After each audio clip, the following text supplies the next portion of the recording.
Franchise League with huge names and investors alongside. Raul Dravid is involved. Steve Wall, Jonty Rhodes, Hugh Hayden is coaching the Glasgow Comics. Sorry. Glenn Maxwell is involved in the Belfast side.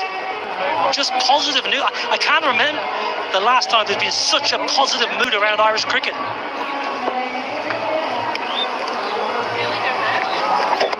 Yep, one. No, spot on. It's hold your breath time. When's the other shoe going to drop? But let's take it. We're as a people, you know yourself, we're a little bit down on ourselves, but got to be positive about this stage in Irish cricket. A couple of brilliant days with wins, but also backed up behind the scenes by all the work being done by Cricket Ireland and the staff and the government as well. Now then, Tector, he's a good slog sweeper. He gets enough of it. It just hung in the air for a while.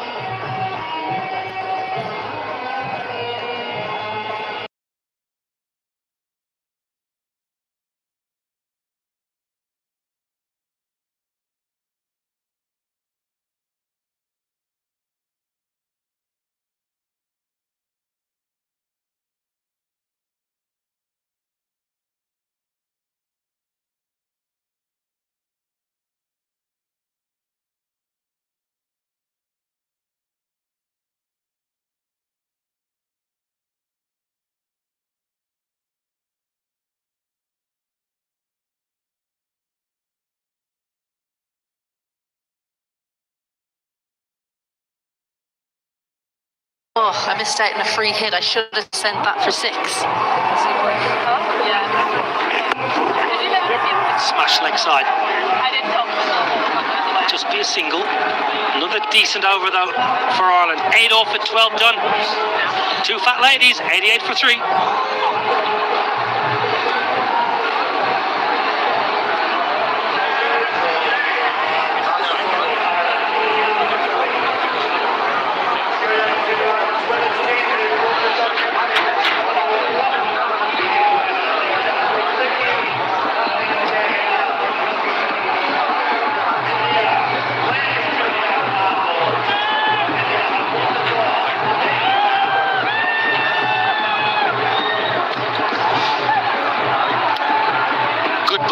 From Ireland, 88 for 3 after 12. Very strong position. It's a good batting surface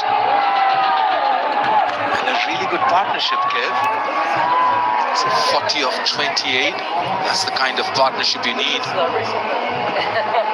Very similar to Friday, game 1. A change of offense for Prince. He's picked up his first T20I wicket in his first spell. Skitty customer. He's got a quick arm action and a really good delivery stride, Prince Yadav. Yeah, good start. First 2 overs, only going for 8. Picking up that 1 wicket, as you mentioned, deep.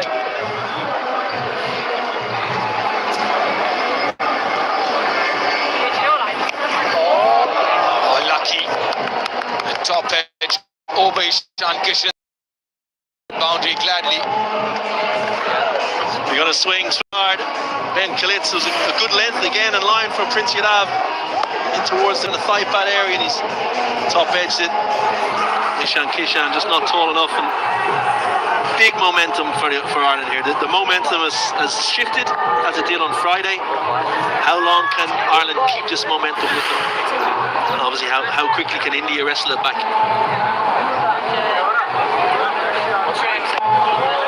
Down the ground, Arshdeep's there, right in front of us, does really well. Bounce right in front of him, in awkward. Yeah, good footwork to palm it. First to palm it in and keep his balance, but could he have gone for it? It was hit hard. It's a short boundary. Might not have had much time, but didn't bounce too far in front of him. Could he have anticipated and come hard at the ball and make it a half chance and potentially take it to change momentum?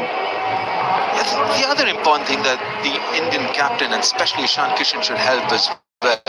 He's all right here. scared. His foot on the skirting, but had released the ball before that. The important thing is making sure you have the right people in the right position, the hot zones. Too high, too high. Need to reload that one. Yeah, you speak about hot zones. You know, is Arshdeep one of their better fielders? You know, and if he is, perfect. He wants to be in that hot zone.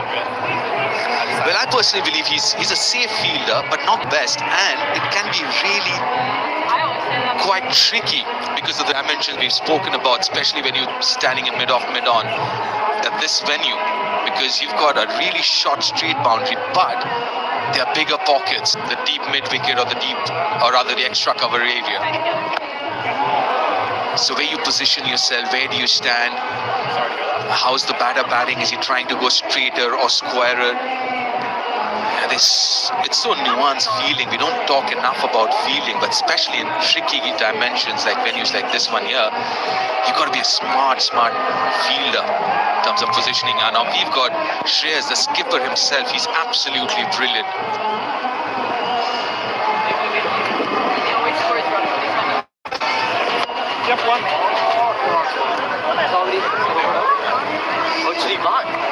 He's batted well. Harry Tector playing his 100th T20I. Yeah, he was slow to start. A little bit of luck with that one. A good shot with a bit of width offered. This was the changing point for me. A free hit, low full toss, pushed it for 6. Next over, off Aksar, slow sweep that I thought was going for 6, but just bounced inside the ropes. But it's those little moments when the momentum shifts. Ben Klitz changing his bat there, but we saw it on Friday. Around about this time in the Ireland innings, the momentum shifted with Garrett Delaney and Lorcan Tucker.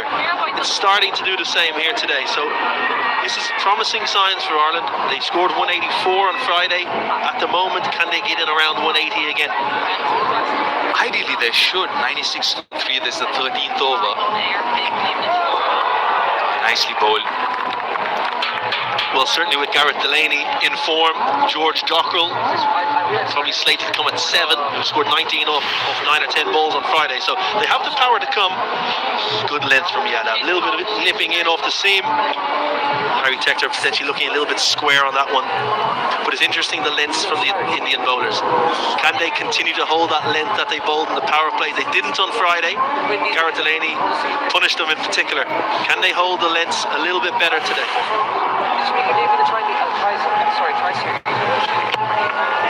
But nicely bowled. Right in the slot. 13 done, 97 for 3 Ireland.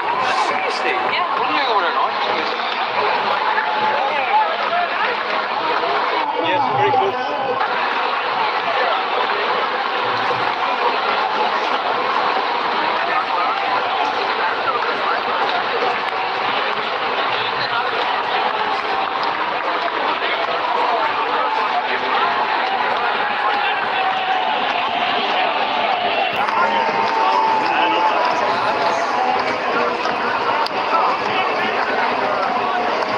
Going at 7.5 Ireland, which is alright because they've got wickets in hand, but enough firepower yet to come.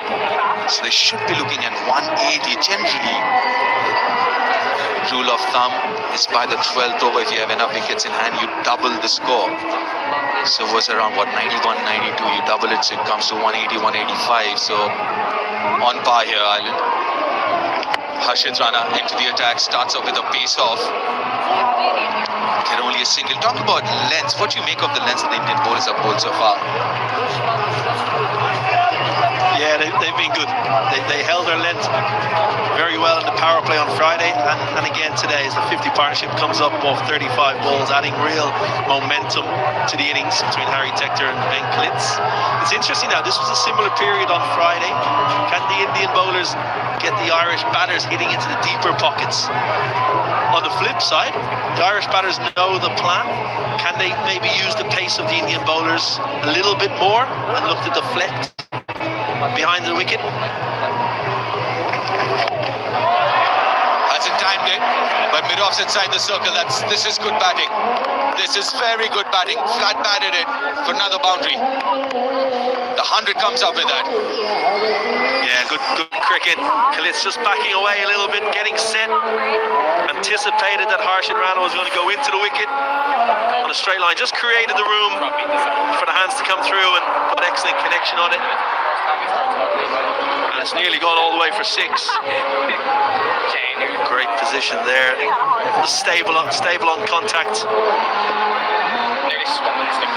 Highest score in T20Is. Ben 28 of 17. It's all right because the fine leg's inside the circle. The shot is on. Few words. Khalid's pitching up then. He can hear it on the stump mic. Inches, this might be one for the over. Certainly the previous ball they hit for 4, I think, was over shoulder height.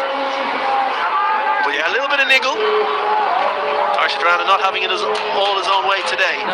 Getting fired up, a little bit of verbals, which is good to see. Keep it above board. Yeah, the second 50 of this innings have come off in 33 deliveries. That just tells you the importance of set batters in this format. Around the wicket. That was pitched up. Rashid might have a few things to say now. He's just raised his eyebrows there, saying you did pitch it up. But here's the ground I mentioned. You mentioned the having set batters, especially at this ground, Stormont. You can see the difference in distance. 67 meters over to the left of screen there. You know, swinging all the way 65 now behind Harry Tector, 61, and it's a slightly longer 77 down towards the Dundonald end where Harshad Rana is bowling. So as a batter, you can afford to use the pace and the length that the bowlers will give you. It's so short behind Harry Tector. Can he use the pace that is on offer? Your third's inside, so is fine leg. Need to be really straight, which he is, full and straight.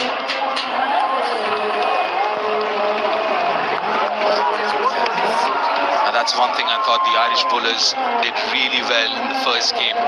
Use the dimension well, bowl according to that plan, according to the dimension, got the field placement right. Yep. Indian fans, wherever you go, it just seems like a home game wherever India plays. Same here at Stormont. The fans are always full of colour. One thing I loved about, and still do love about India, is the colours when you're over there. It's such a bright colour. Hit hard, but straight to the fielder. 14 overs done. 5 for 3.